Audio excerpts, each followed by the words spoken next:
Hi everyone, Miss Jean here, and for the next couple of weeks, we're going to experience something extra special in Discovery Mountain. Natasha is getting ready to teach a new section in her history classes. It's about the beginnings of the American Revolution in the city of Boston. And as she reads, she hears the stories in her imagination, and so will we. Now, keep in mind as you listen, the events were real. Paul Revere was a real man, but the other characters and the exact words that we hear came from, well, my imagination. Oh, Natasha has her history book and a cozy blanket. It looks like she's ready to read. Keep listening to the end of today's mini adventure, and Director Doug will tell you where you can watch a video that we created on location in Boston. Let's join Natasha for today's mini adventure called The Tea Party. I've been waiting all day for this. Finally, some quiet time to read and get ready for my history classes. Let's see. The beginnings of the American Revolution. Boston, Massachusetts. I should make notes. Where's my notebook? Oh, there it is. Okay, Massachusetts was one of the 13 English colonies. The people were English citizens, but things weren't working very well. The English government collected taxes on the citizens, but they couldn't be a part of the government's decisions. Oh, that's right, no taxation without representation. No wonder the people were unhappy. Oh, didn't they form an organization? Oh, I love this story. Paul Revere, a silversmith by trade, was just one of the group of men that called themselves the Sons of Liberty. The Sons of Liberty were unhappy about the taxes they had to pay. In the city of Boston, a new tax, a tax on the tea, was the final insult. One day in his silversmith shop, Paul Revere had an idea.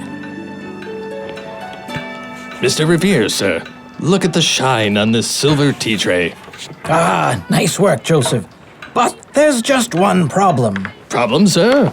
I've buffed all the edges and just look at it glimmer. Joseph, the problem is that you keep calling me Mr. Revere. Call me Paul, please. Oh, but sir... All right. Well, old habits. Customer, sir. Yes, thank you, Joseph. Hello, how may we help you? Are you Paul Revere? Well, who's asking?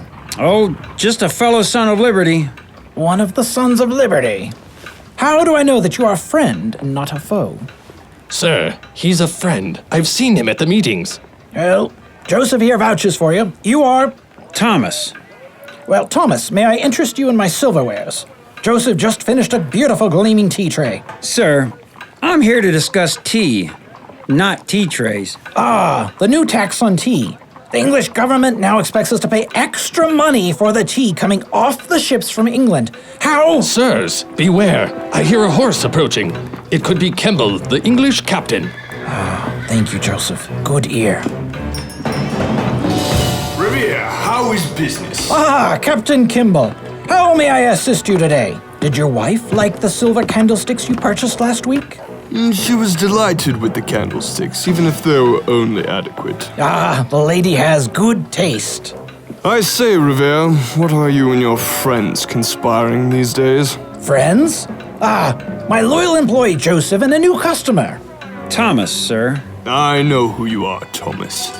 I know each of the Sons of Liberty.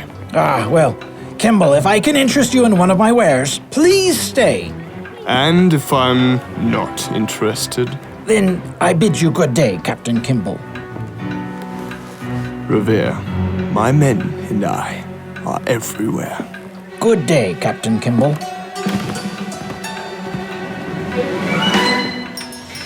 He's gone, sir. Thomas, Kimball knows something. What are you and the others planning? Kimball doesn't know our plans. He only suspects. The plan. Are we alone? We're alone. Tell us the plan. There are 2 ships in the Boston harbor. Yes, and both are tea shipments on board. They haven't had the nerve to unload the ships yet. Another ship arrived today. Another tea shipment? Just another way to collect more money from us colonists. Yes, but we won't let them. We won't let them unload the tea for sale onto Massachusetts soil. What will you do with it? We don't know, but we will stop them from selling it. Will you join us? I'm with you. Thank you, Joseph. Revere, I am a son of liberty. be at the harbor tomorrow morning. Watch for the signal. You'll know what to do. The 3 ships, the Dartmouth, the Eleanor, and the Beaver, sat in Boston Harbor. On December 16th, 1773, the Sons of Liberty boarded the ships. They threw the tea off the ships and into the harbor. No taxation without representation! The Sons of Liberty threw 342 chests of tea into Boston Harbor, destroying it. This act, along with others, sparked the beginning of the American Revolution. But wait, were the Sons of Liberty okay? Joseph, quick! Latch the door! Yes, sir. Quickly, Joseph! It's only me, Thomas. Thomas? Quickly, latch the door behind me. Did they follow you here? I think we're safe. I can't believe that we weren't caught. Listen, we have to be vigilant. Kemble and his men are on the lookout for all of us. We succeeded. They can't charge us taxes on tea that can't be sold. We did succeed. For now.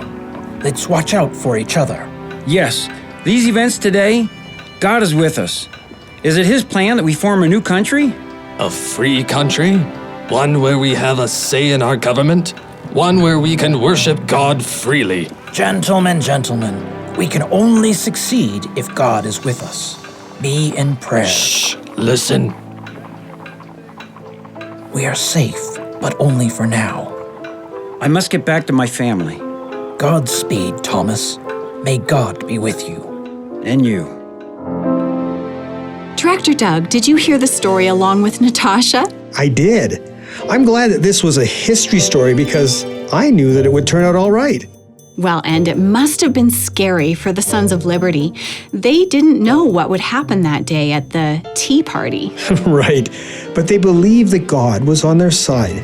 Yeah, Revere, Joseph, and Thomas were safe that night, but this was just the beginning. The American Revolution really began about 16 months later after Revere's midnight ride. Oh, that's a good story. Let's join Natasha next time as she reads about it in her history book. Good idea. And we have something for you to watch right now. Right, I almost forgot. A few months ago, Director Doug, you and I and a crew were in Boston working on a series called Final Empire for our parent ministry, The Voice of Prophecy. Right, and while we were there, we recorded some videos with you. One right at Boston Harbor where the tea party happened. That's right. I got to drink some herbal tea right at the harbor. Yep. Visit us online to watch the video with Miss Jean. You'll find it right on our homepage at discoverymountain.com. Just scroll down to the Director Doug area of the page and we'll see you here again next time. I'm Miss Jean, and you've been listening to a mini adventure in Discovery Mountain, where the air is clear enough to hear your imagination, and where every day is an exercise in faith. Visit us at discoverymountain.com and connect with us on Facebook, Twitter, and Instagram. The Tea Party was written by Jean Boonstra and features Tim Clegg as Paul Revere, Tom Martin as Thomas, Steve Phillips as Joseph, and Grant Velbus as Kemble.